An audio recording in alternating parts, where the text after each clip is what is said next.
vis ta vie chrétienne, c'est-à-dire quand tu pries, quand tu vas à l'église, à la messe le dimanche, quand tu essaies d'aimer ton prochain comme toi-même. Toute la vie chrétienne, c'est ça, au fond. Quel est l'objectif que tu poursuis, le but, pourquoi tu fais tout ça? Eh bien, Jésus répond à cette question dans l'Évangile, dans la dernière phrase qu'il nous dit dans cet Évangile. Ce qui fait la gloire de mon Père, c'est que vous portiez beaucoup de fruits et que vous soyez pour moi des disciples. En fait, la vie chrétienne doit nous former pour que nous devenions des disciples de Jésus, capables de porter des fruits d'amour pour la gloire de Dieu notre Père. Mais on peut peut-être avoir une question aussi. Comment faire pour devenir disciple de Jésus, pour porter des fruits en abondance et être à la gloire de Dieu notre Père? Eh bien, Jésus, heureusement, a répondu aussi à cette question dans l'Évangile d'aujourd'hui. Il nous dit, « Celui qui demeure en moi et en qui je demeure, celui-là porte beaucoup de fruits. » Et celui qui demeure en Jésus, qu'est-ce que ça veut dire, cela?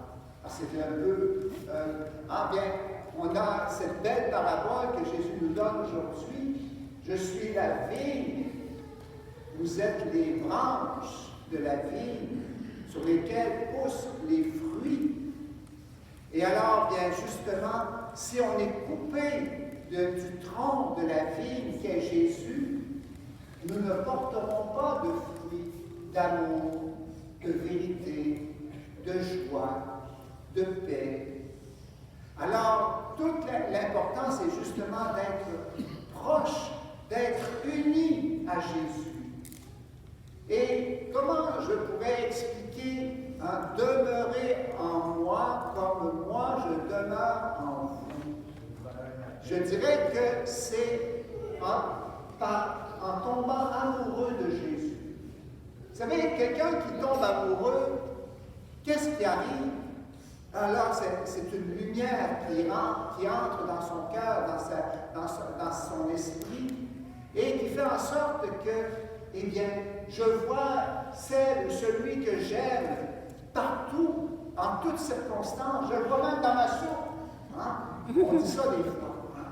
Je pense à elle, je pense à lui continuellement. Et j'en ai un bon exemple, hein? Nos parents, qui nous aiment énormément.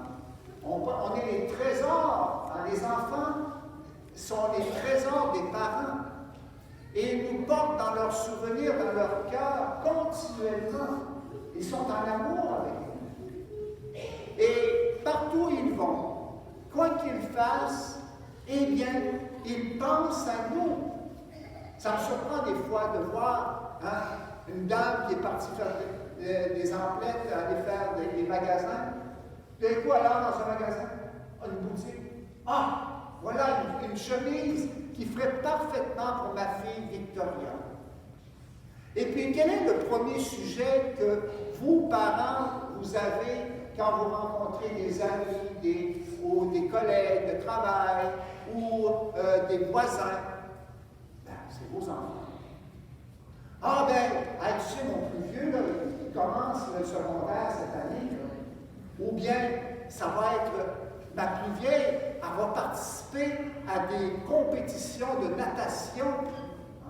On parle de nos enfants, c'est nos trésors. C'est ça, être en amour avec quelqu'un. Et Jésus nous invite à entrer en amour avec lui. Mais je dirais qu'il y a une objection qui est venue d'une participante du partage biblique cette semaine qui avons médité sur cet évangile. Jésus dit dans l'Évangile, « Toute branche qui est en moi, mais qui ne porte pas de fruits, mon Père l'enlève. » Mais là, je ne comprends pas.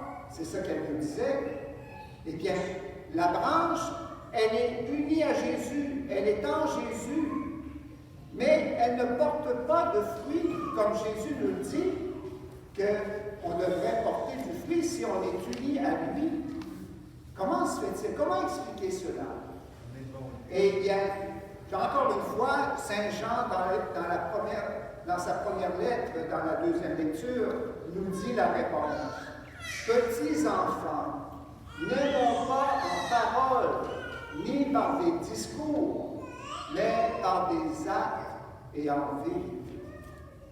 Au fond, dire qu'on est en amour avec Jésus ou une autre personne, s'il y a un faux amour et un vrai amour. Le vrai amour, ça porte des fruits. Le faux amour ne porte pas de fruits. Et quel est ce faux amour? Eh bien, c'est, on aime en parole, mais les bottines ne suivent pas. Hein? Ils ne suivent pas les babines, comme on dit au Québec. Hein? On dit des belles choses. On aime. Ah, chérie, je t'aime, je t'aime. Hein? Comme le fiancé qui disait à sa fiancée, chérie, je serai prêt à traverser les mers, à monter les plus hautes montagnes pour toi. Et puis la jeune femme lui dit, chérie, on n'a plus de lait. Pourrais-tu aller au dépanneur chercher du lait? Ah ben écoute, là, c'est trop tard, puis en plus, je lui fais froid dehors, j'irai demain. Et puis, il y avait des belles paroles, mais quand tu arrives au fait, il n'y en a plus. Ben ça, c'est le faux amour, qui ne porte pas de fruits. Et c'est là que nous devons corriger, parce que justement, le Seigneur nous dit que notre Père du ciel est comme un vigneron, comme un jardinier.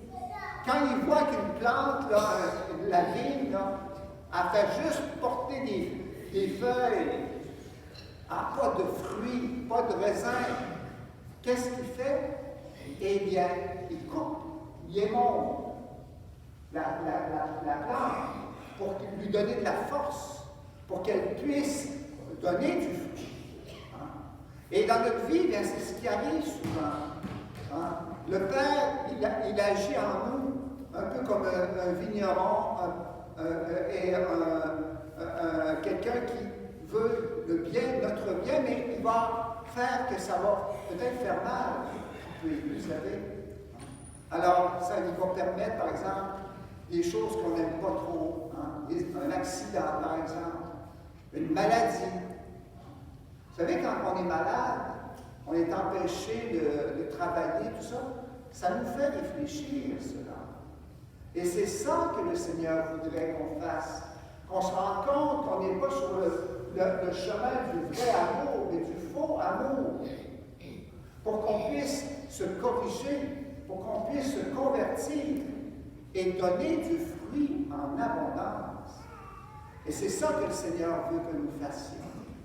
Alors, on va prier durant cette messe, justement, pour qu'on puisse être éclairé par l'Esprit Saint, pour voir où, eh bien, on ne donne pas de fruits dans notre vie.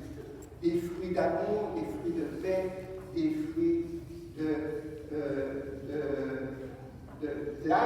d'amour envers les autres.